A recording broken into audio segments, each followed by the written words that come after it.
Hi, my name is Justin. I'm the co-founder and CEO of Quidly. We are a company that is working on a kind of layer. It started out as a protocol, but now it's a layer of programmability on top of security tokens. Yeah, and I'm very thankful you guys are here. I know it's 5:30 on the last day of the conference, and I'm sure you guys are looking for better things to do. But yeah, I'm very happy to kind of share this topic with you on the programmable equity and what we think is kind of the difference and the differentiator with security tokens, and why we think kind of a better focus to take in this regard is with small, medium enterprises and even startups. But yeah, basically, as we move into more kind of like solid foundations for asset tokenization, it's pretty much, I think, the topic that most people here have been kind of discussing. It's like, where is the real adoption going to come from? And so for us at Quidly, the idea is that we see it coming from startups, from small businesses, from newer companies that are more agile and nimble to kind of change and accept and adopt new technologies in the way they grow their businesses. So real quickly, just to introduce myself a little bit. So I started off my career as an M&A analyst at KPMG, working mostly in Asia, Japan, and South Korea. But then I joined in the kind of internet e-commerce worldwide craze that was started by Rocket Internet here in Europe. I joined their launch team in Vietnam. And so my experience with kind of startup equity starts there, where I was largely driving the launch and growth of Zalora, which is, I don't know if you're familiar, if you're European, you'll be familiar with like Zalando, I guess.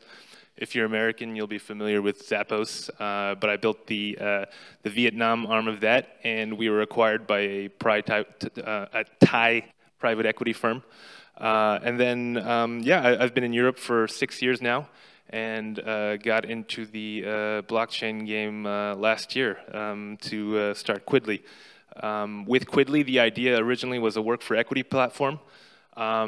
We built a large off-chain solution, which was mainly spreadsheet driven at the time. But with that MVP, it was enough to get interest from Consensus Ventures, and we received a pre-seed backing from them, as well as participation in their Tachyon accelerator. So in addition, if you have any kind of questions on Tachyon as well, I'd be very happy to address those later on as well. Feel free to follow me on Twitter. I'm not very active. I joined last year, but I mostly talk about my baby and make comparisons about how raising a baby is the same thing as building a startup. So you won't find many crypto kind of or blockchain related things there, but if you want another follower or following, please follow me.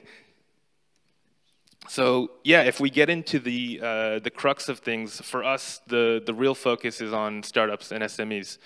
If we just think about our host country right now, France alone, according to the OECD, more than 30% of the population is employed by companies that are no bigger than 10 people. For large companies, in this case, the benchmark is over 250. That's less than 10%. You look at the case of the U.S., which is kind of skewed here. It shows that a large percentage, almost half, are employed at large companies. If you dig into that a little bit, you see though that actually for the U.S. the standard is companies that are higher that have more than 500 employees. So in fact, this is a very this goes to show you, I think SMEs pretty much across the world are the backbones of most economies globally. Having said that, it's incredible that we see how integral SMEs are to local economies, yet they face so many challenges. Especially with tech startups today, you'd think for a lot of small businesses, for a lot of ventures, funding is available from VCs and things like that. But in fact, they're mostly interested in tech companies, in kind of new emerging kind of companies, in new emerging sort of industries. If you're a regular small business, access to capital is extremely difficult. You're probably not going to qualify for from like institutional players like banks. You're probably not going to qualify for loans. You can't finance with debt. You can't finance with equity. What can you do? And this impacts a lot of things like growth, hiring, in terms of your own kind of personal motivation. So yeah, there's an extreme kind of contradiction, a dichotomy between like how SMEs are very important to our economies, yet at the same time, they don't find much institutional support. So for us, we take the approach of considering company equity as a solution. The idea is that if equity is used effectively, if it can be used effectively, it can help SMEs kind of overcome the challenges we mentioned. To be fair, large companies face the same challenges as well. However, they fortunately will have the financial resources to kind of overcome these kind of challenges effectively. But so the question for us is, so for small companies, for startups, how do you slice the pie in a meaningful way so that your employees, whether they're full-time, whether they're part-time, whether they're freelancers, how will you do it in a way that you can increase value as well as share it? Basically, the idea is that sharing ownership, I think it's analogous to a lot of the crypto community, a lot of the blockchain community, because you can see a very real parallel with tokens, utility tokens, with bounties, things like that. I think the concepts are all in place, obviously, but unfortunately, we live in the real world, and I think we've seen with the kind of the crackdown that's been happening recently with across regulatory boards that it's a solution that needs to real world frameworks to be applied to make it really effective. And with that argument, I think it's necessary to take a little time to kind of understand what is equity, to define what is equity. If you just take a fairly accounting standard of the definition, it's your assets minus your liabilities. It's what's left after, it's what's left in your business after you deduct all the costs and expenses that go into it. So it's really the value creation of a company from the accounting standpoint. Legally, it's an indicator, usually in the form of like a certificate, some form of documentation that shows that you own the asset. And financially, yeah, it's stock or stock options in a company. Yeah, I mean, as you can see from these definitions alone, you'll already see implied are a lot of kind of legal and compliance issues that are involved, which clearly show why tokens in its original form will not suffice from a regulatory standpoint as kind of a medium for actual real-world value. I think additionally why people are very interested in equity today, clearly a lot of the tech startups in the US have shown what could happen with employees who take equity as compensation. Yeah, all the GAFA startups, Google, Amazon, Facebook, everyone knows kind of like the urban legend of how like, well, it's not fair to say it's an urban legend because I think it's true. Like the masseuse, they hired a masseuse they couldn't pay her, they offered shares at Google, and in like 5 years she was suddenly a millionaire. I mean, I think those kind of stories really drove the interest in like becoming shareholders in owning equity in businesses, especially from tech companies, which is why it's become a very common tool for tech companies to hire, to use to compensate and attract talent over to their side. So, however, given the kind of interest in equity, when we look at it that way, we should take a moment to think about the limitations that are on equity today. One of the big things that I think, especially for startups, I think founders get a very significantly high premium. Is that fair? Is that not? I don't know. I mean, surely it is true that you're taking a big risk starting the initiative, getting everything off the ground, but I don't think it's normal. I don't think it's usual to consider that value 100 or 200 times more what employee 5 or 6 does for the company, right? I mean, at that stage, there's still a lot of value that's being created from people. Just because you weren't there from day one doesn't mean you don't deserve as much as the pie. Having said that, one problem in this regard is, in order to increase the pie, a lot of times one problem is that in order to increase the shares, there's often dilution, and that usually comes from the founders' shares, not investors. This leads to a lot of short-term misalignment. And then in terms of the concept of being paper-rich, there's no place to liquidate your shares. So you could own, if you were at Google in the early days and you owned a significant amount of shares, if there's no place where you can cash in those shares, what do you do? And you hold them. But for options, then the real world kicks in again. If there's suddenly a valuation on those shares, you will be liable to pay taxes on those options.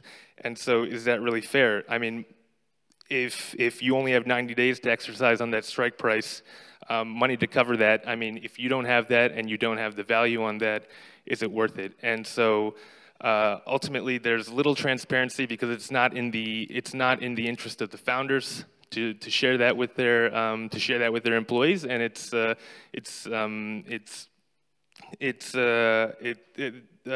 employees should know, like, I mean, basically in today's world where we're trying to empower more and more kind of doers to become owners, they should kind of understand what their slices of the pie actually represent in the entity that they're helping to build. So yeah, basically, if that was kind of a mouthful, but if you didn't want to kind of listen to all that, the problem we really see is that there's the biggest friction in private equity today is that there's a lack of liquidity. That doesn't mean we should kind of advocate like immediate liquidity for companies. I think that would be a bad sign for many companies, and you see that in the token world with a lot of the ICOs. You see kind of the proxies to what happened in the public markets, a lot of pump and dump kind of scenarios. But it is a major friction that could potentially, if resolved in a certain way, help small businesses to grow. Unfortunately, there is nevertheless equity has become a very kind of abused term that we see especially from a lot of founders and CEOs. You see the term sweat equity. A lot of people use the term sweat equity to kind of incentivize participation and to attract talent. But if there's no real actual kind of agreement behind it, if it remains forever a theoretical split, sorry, not forever, but if it remains a theoretical split, really, where is the true incentivization for your contributors, for your fellow kind of stakeholders in what you're building? So one idea that we're looking at is, let's go after I mean, we see that private equity really remains stuck in the past. The process for public companies to trade has become much better, much more streamlined, well audited. But if small businesses want to provide real equity to their contributors, it's very complicated. Founders waste a lot of time trying to figure this out instead of focusing on their businesses. It's expensive if you want to go through proper channels, like going through a law firm, but using lawyers. And at the same time, it can also give the wrong incentives, especially because a lot of the standardization of the process, for example, the typical arrangements can be something like a 1-year cliff and 4 years vesting. I mean, with today's trends in today's workforce, is that really the way? It's almost like handcuffs. Is that really the way you want to work in a business? Really the way you want to kind of grow your work culture? I can give a very good example of that. My co-founder, Florent Bozinger, sitting right there in the middle. Actually, I'm glad he's here. I wasn't sure if he'd show up or not. But he built a startup in 2015 called Skylights. It's virtual reality in-flight entertainment. Very cool product. It caught the interest of YC. He was able to be part of he was a co-founder. He was able to be part of the team, get it towards a Series A level of fundraising. But after almost 4 years on the project, he felt like it was time to move on to something else. Unfortunately, as a co-founder, or fortunately and unfortunately as a co-founder, he kind of became dead weight on that cap table. He owned a significant number of shares, but what can he do with it? On paper, he's a millionaire, but at a startup that's still at its Series A level, there's not going to be that much liquidity that you can find for these shares. So what can you actually do? This is, I think, where blockchain has become extremely interesting for us. We now have like decentralized networks on top of the internet where we can build kind of applications and things that that can be processed across this network. And then there's tokens, basically used to incentivize and kind of power the respective kind of network agents. Again, as I mentioned in the very beginning, when we saw what was happening with ICOs, when we saw what was happening with bounties, I mean, it was very analogous to to what's supposed to happen with equity, kind of rewarding people value with what you're creating together.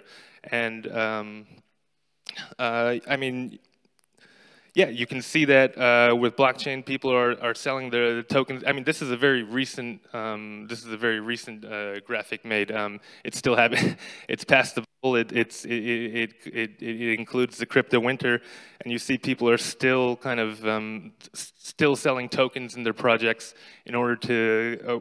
I mean, for the argument that they make is they're using the sales to build their businesses and reward the people who believe in them at the early stage. That in itself, it doesn't take a rocket scientist to realize that in itself is a form of equity. And so again, really at the end of the day, the idea is people want liquidity. They want to realize the gains from the contributions they're doing. Unfortunately, what we're seeing from the kind of tokenization and the ICO structure is that it's illegal. They're trying to use tokens and justifying it as a form of utility, when in fact what they're doing is just they've created a financial instrument in order to convey value to the people that are contributing. So we've come to basically we've come to security tokens now today, which is I think the natural kind of evolution of things. I think it's certainly more realistic. It's certainly more tied to real-world legal frameworks when there's an actual asset underlying what a security token is. Whereas compared to the utility token, I mean, it's all based on kind of the future values. A security token is it's backed by the asset. It's an assetization of an actual security, hence the name. And so, yeah, STOs have become all the rage, right? Since I think Q3 of 2018, if you keep looking, you see something like, on average now, 20 STOs kind of being run every month. I think was it October or November? Petros, the Venezuelan coin. I mean, that's supposed to be a proper STO. It raised over 700 million. So yeah, I mean, I think people have really embraced that idea that there's real assets that needs to be underlying it. But at this time, at this epoch, only a couple months after the real kind of the results of crypto winter, like, simply slapping the name STO on top of a token sale doesn't really make it an STO, does it? I mean, in the case of Petros, I think you can at least assume that there's some kind of real fundamental asset that's behind the token itself. But in general, I think most of the if you dig deep into some of the STOs that have been held over the past few months, there's really nothing underneath the surface. So is it really an STO? Can you truly call something an STO if it's just basically an ICO with a different name on top of it? No, I don't think so. And so I think this has also been kind of a key theme of EthCC this year. Standardization is really key, particularly for security tokens, because if you really want interoperability with these things, there needs to be a common standard for the construction of it, for the structuration of it. I think two of the big kind of initiatives at the moment are Polymath and their ERC 1400, as well as it's a bit dated now. I haven't been keeping up with it as much lately, but Harbor and their R token. Basically, these are new kind of ERC standards. I think ERC 1400 is based off the 700 series, and our token is more on the existing ERC 20. But they're basically new structurations to kind of create, model more real-world assets and real-world securities and stocks and things like that. And I think it's becoming pretty common across the ecosystem overall, across Ethereum, across all blockchains. There needs to be now standardization, and particularly for tools like securities, it makes sense. It can't be fast and loose anymore, like it was with the like it was at the peak peak ICO times. And so, yeah, again, I think over the course of this year, if people's predictions that this will be the year of the STO, there really needs to be a stronger adoption of standards. And so the way we look at it at Quidly is we consider basically with what we do, we've considered constructing a security token stack. Obviously at layer 1 it sits the blockchain. Then you have the token layer, and then legal compliance. You see again players like Polymath, Harbor, Securitize. Yesterday they unveiled Doriel from Consensus France. These are very awesome tools to really reflect the actual real-world assets that are underneath the tokens that people can offer. And then finally, I think even though I've included it in this diagram of the stack, liquidity is kind of a ways off, a far ways away. But yeah, I mean, in terms of the exchange protocols, like 0x is going to be a very strong part of this stack. Guys like AirSwap, Binance, more and more as these more and more as the security token concept standardizes, there's going to be there will develop ways to kind of contribute to that liquidity, and this is where like Binance and AirSwap will help in those regards. So yeah, I mean, a security token stack I think is important. It's necessary to construct in order for real kind of securities trading and liquidity to happen in the token world, in the crypto world, and unfortunately, for us, the major players that have kind of already made a lot of progress in this space, Polymath, Harbor, Securitize, they've all very publicly kind of made their intentions clear that they're going for the big fish. They're going for, like, they basically want to take Fortune 500 companies, multinationals, I guess CAC 40 here in France. They want to take those guys, do IPOs with tokens. Or sorry, I shouldn't even use the parallel IPO. They just want to do STOs for these companies. And so, yeah, I mean, I think this kind of rounds out with the way I started at the beginning. That's very ambitious and can play a very interesting role in like public markets and everything. But where does that leave the majority of today's businesses? They're not large companies. They're startups. They're small to medium-sized enterprises. And so that's where we've came in with Quidly, kind of to build a system where we can allow companies to leverage their ownership equity to accelerate their businesses. Once equity becomes more flexible, once equity becomes tokenized, you can distribute it faster, almost like in the sense like cash. And so while it doesn't solve the entire liquidity spectrum, because you don't necessarily you won't necessarily be able to cash in for value right away, the idea is that at least with a token form, with the contracts hashed on the blockchain, that you can offer equity as in a legal framework, in a compliant legal framework, almost like a form of cash to people who really believe in the business you're building. So yeah, this was the architecture for Quidly version 1, which is what we had constructed the off-chain version prior to the consensus backing, and then while we were in the Tachyon accelerator, we were able to roll out a first working on-chain protocol for companies to share their equity. So yeah, we thought it was a very cool tool, utilized blockchain very well.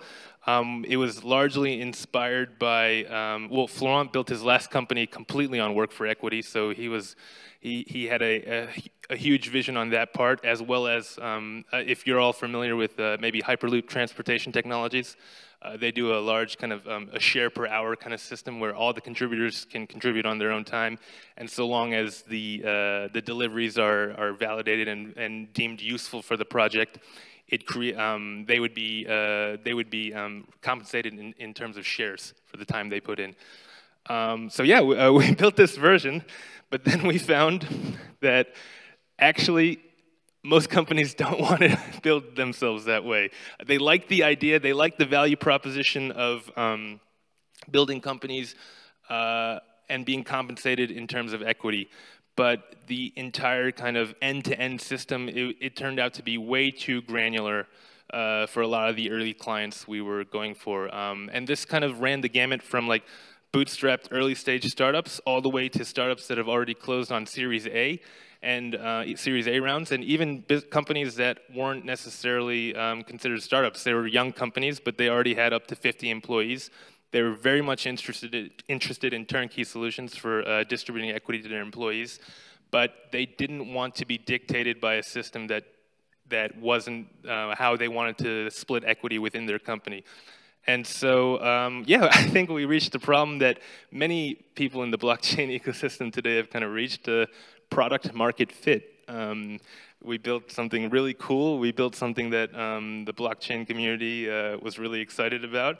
Then we put it out in the wild, and people were kind of like, WTF, like, what do I do with this? It's way, and not only from a granularity perspective of the inputs necessary, the data necessary to run it, but for example, just for non-crypto companies to convince them to deal with meta transactions, to convince them to install MetaMask via extension on your browsers. Maybe for the founder, for the CEO, you could convince them to make those steps, but if you wanted to transfer tokens and equity tokens to your employees, I mean, every single employee, it ended up being a very messy kind of huge learning. But again, ideally, if you're a good entrepreneur, you learn from your mistakes and you talk to the clients, to the users that you've tested with, that you've used with, and you try to develop. You get back on the horse and you try to develop a new product. And so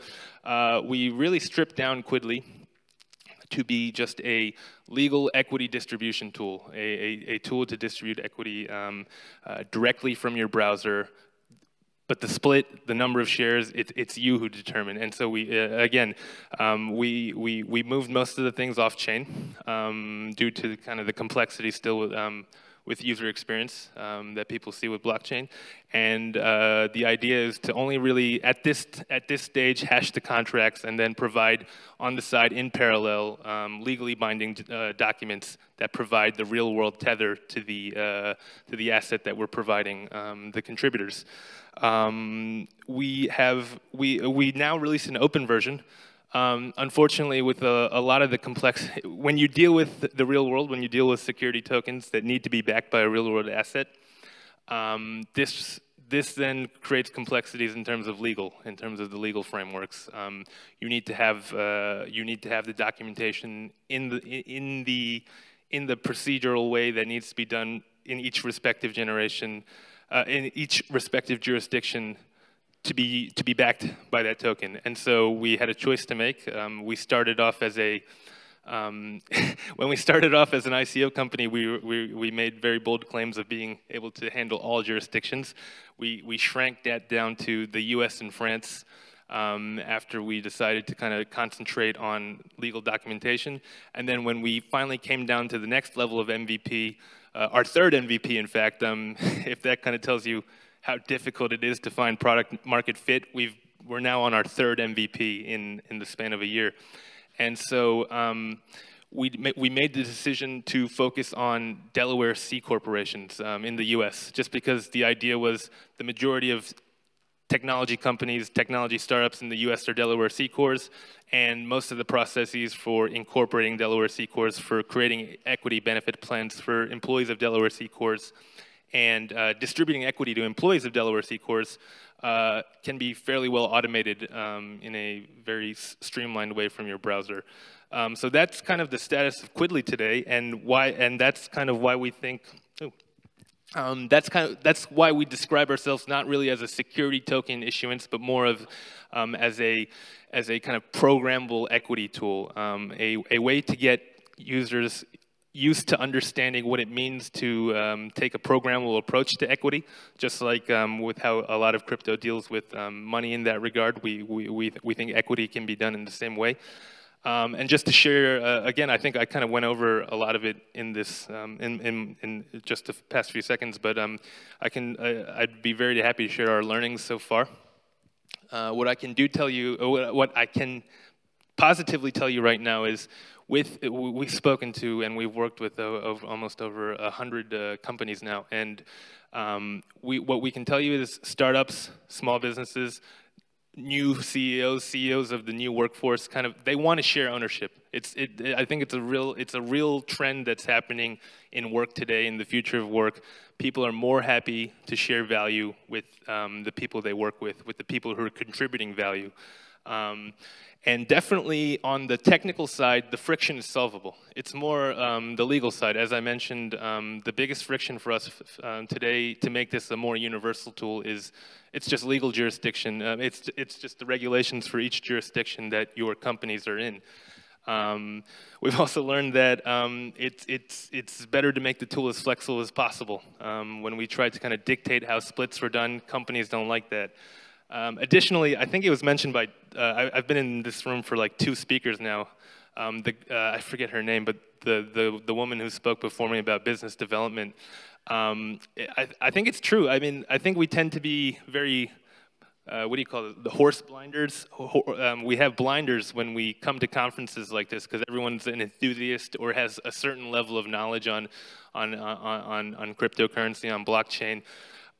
When in fact, in the real world, and in our case, when we want to deal with startups and SMEs,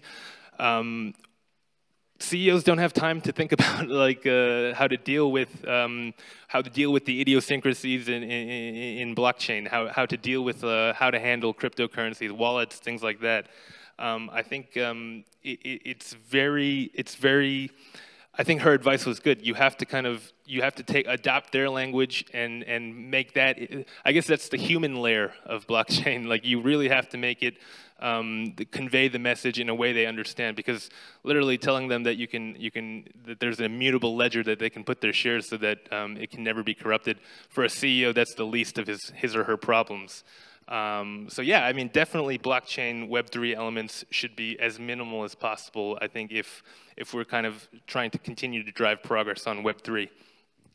For Quidly, I can tell you how we see ourselves in that stack I shared for you earlier. For us, the path forward is to, again, as I mentioned earlier, to kind of become a thin layer of programmable equity over the more kind of robust compliance tools that are being built by guys like, what do you call it, Polymath, Harbor. I mean, Doriel we saw yesterday was excellent. It's really cool, robust tool for companies to kind of issue and trade equity.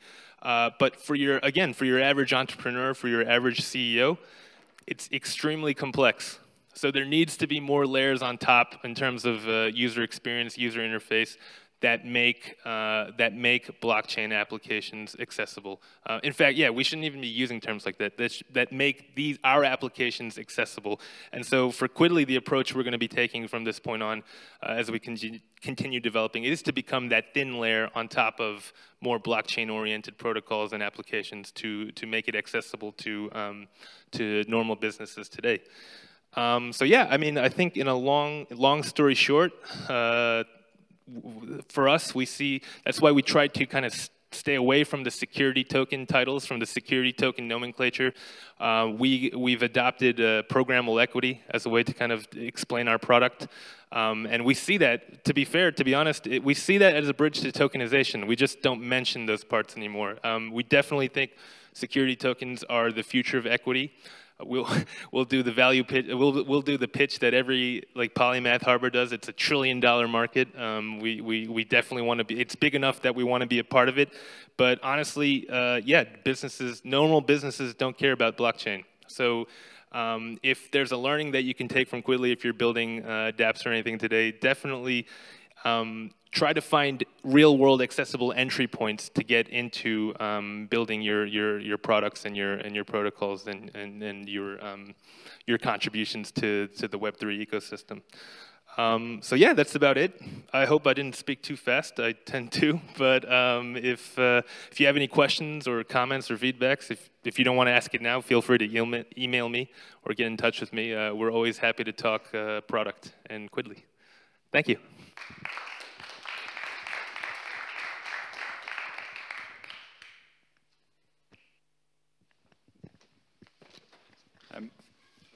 Thank you very much for this talk, and especially the last part that was quite honest and a bit showing some experience in the field there. We were discussing this yesterday in part of the decentralized finance track that happened here. And one point is, you mentioned the standards and how important it is to be interoperable. But something that struck me is the stack you're mentioning about security token is still very much a blockchain-based stack, you know. And so have you looked into and discussed with, and as you say, to entry points to the existing market of securities, and so from banks to exchanges existing, have you looked a bit into how you could work with them, and also how it could be standardized, some interface between what you're doing and what? Yeah, no, that's a very cool question. Actually, when we started, we did kind of take that approach. We were very open, like most ICO companies do. We shared a lot, and we tried to be very vocal. Actually, to tell you, I'm based here in France. Actually, I'm based here in Paris at the moment. And when we started, we were very quickly invited by BNP Paribas to talk about what we were doing, because they thought programmable equity and greater liquidity via equity could have good applicability to emerging markets that they're providing services in. Unfortunately, as is the case with a lot of big companies, it was just taking too long, too many actors involved, and the discussions were just they weren't really going anywhere. But I mean, we see the kind of potential that you're talking about to interface with big companies and to provide our kind of technology to larger companies. But to be frank, we just haven't had much success in getting past discussions, which is kind of why we started focusing on startups and SMEs, because they're just more fast, they're nimble, they're agile, they accept our message a lot better, and they're also patient with our MVPs. They're also patient with our early stage products. So yeah, I don't know if that answered your question, but I think in terms of, for us, we have very limited interaction with larger players like banks, like institutions like that, and we have very deliberately focused on just interfacing with mostly small companies, private companies, and startups. So in terms of that, we haven't had much friction in terms of interfacing. Was that your question, or? Yeah, one side of it. One side of it is, as clients, I understand that they might be slow, but also I mean, every player that's involved in, for instance, for a lot of type of securities in general, you have a lot of players and even independent that are placing, you know, like some contracts to investors, and so you know, look at what's existing and the shape of the market and how you could play with it. Sure. Maybe you're hinting towards like liquidity, I guess, like actual like trading and everything. In terms of the product at hand, just we focus on allowing like CEOs and companies to give equity to their employees. So on that side, our legal framework is tight. I mean, we've done.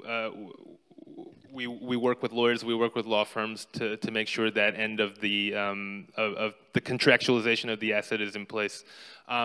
I think if you're kind of hinting towards like how would we interface in terms of the exchange part, this, to be honest, yeah, I don't think we're there yet. Us as Quidly, I know, for example, the way it works with public companies, there's a lot of due diligence that needs to go in when you decide to list.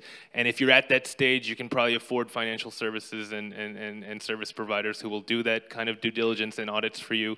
Yeah, and to be frank, we haven't really dug into that part yet, because as I mentioned, I don't know if you were here in the beginning of the talk when I mentioned we do have the caveat that this is not true liquidity at the moment, because you can't just trade it in for cash right away, and that will be a challenge. I'm hoping, I'm very excited about things like prediction markets and things where you can list lesser known coins, hopefully, and including securities, hopefully, and you can find a way to find buyers at a certain point. We haven't fully fleshed out the regulation side of that. We should, our team should talk about that more. And if that's, I know that I think you're a lawyer, I guess. If you have any ideas on that, we're happy to kind of brainstorm with you. But definitely, prediction markets like Gnosis and with Dutch X and things, and diffusion, those are very exciting kind of possibilities to extend towards liquidity later in the future. Any kind of DEX really is a great way to provide true liquidity.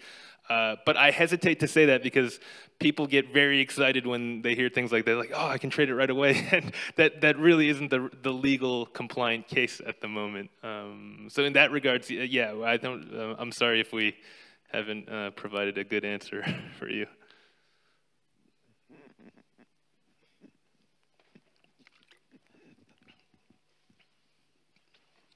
Wow, guys, it's like 6 and you're still here. I'm very happy. Yeah, Justin, thanks for the talk, and I highly appreciate the honest entrepreneurial feedback that I think the problems that you described, a lot of the other projects have as well, that they don't really find product market fit, and they come from a technology first standpoint and then realize, hey, nobody actually wants that shit. And great presentation. The only negative feedback is a bit like the GIFs. They were a bit too much. What was too much? The GIFs. There were a lot of GIFs. Oh, GIFs, sorry. They gave me a bit of anxiety in between.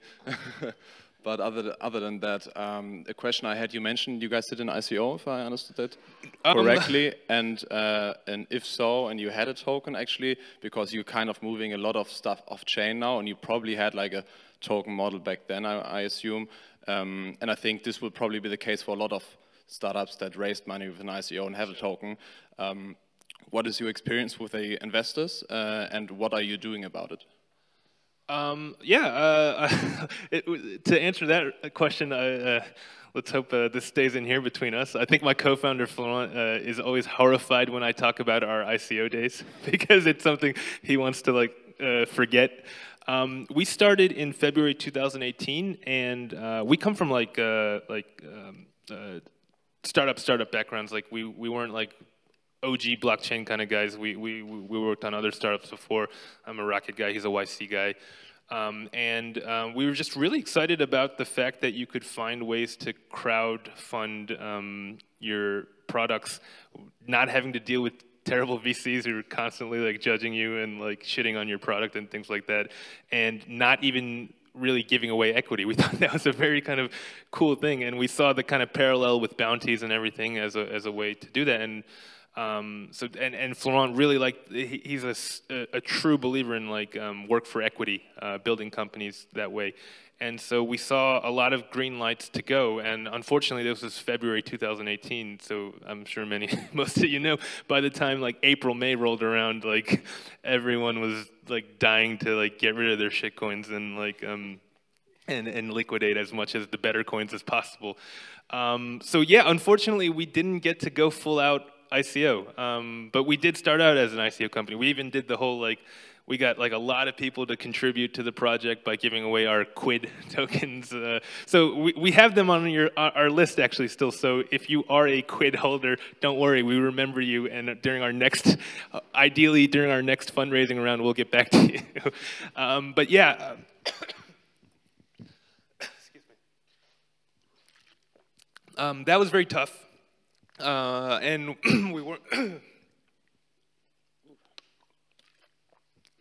we weren't sure how to proceed at that point, but we really felt like we had built enough traction and we had built enough kind of interest in what we were doing, and we ourselves had, it wasn't just a white paper, we had a working product and everything, and companies that were interested in using the product.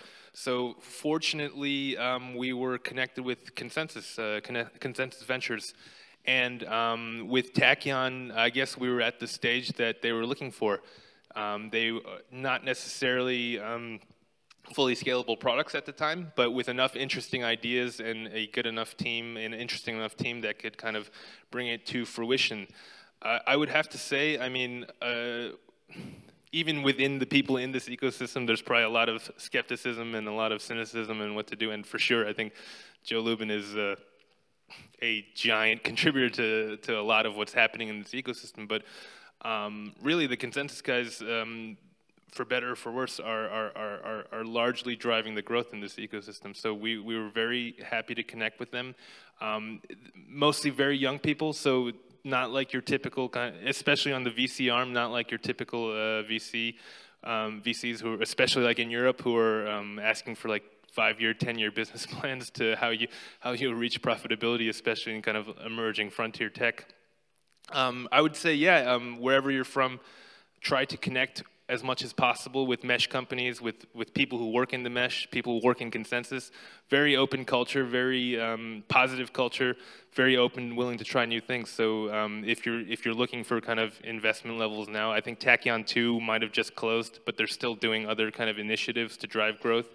They still do grants. ECF also does grants. There's so many grants in this community that I think you can find ways to circumvent VCs for the time being until you reach a certain level of scale where you can actually interface with them. Having said that, I think VCs may come around again. The security tokens, from what we're seeing, is becoming like a hot kind of field again. I mean, security and I think gaming is another thing that shockingly is becoming very right intuitive on crypto. So if you're in those kind of spaces and you can show some sense of traction and real use cases, I think you do have you will have interest for sure. I'm not sure if that answered kind of. Yes, thanks. Cool, no problem.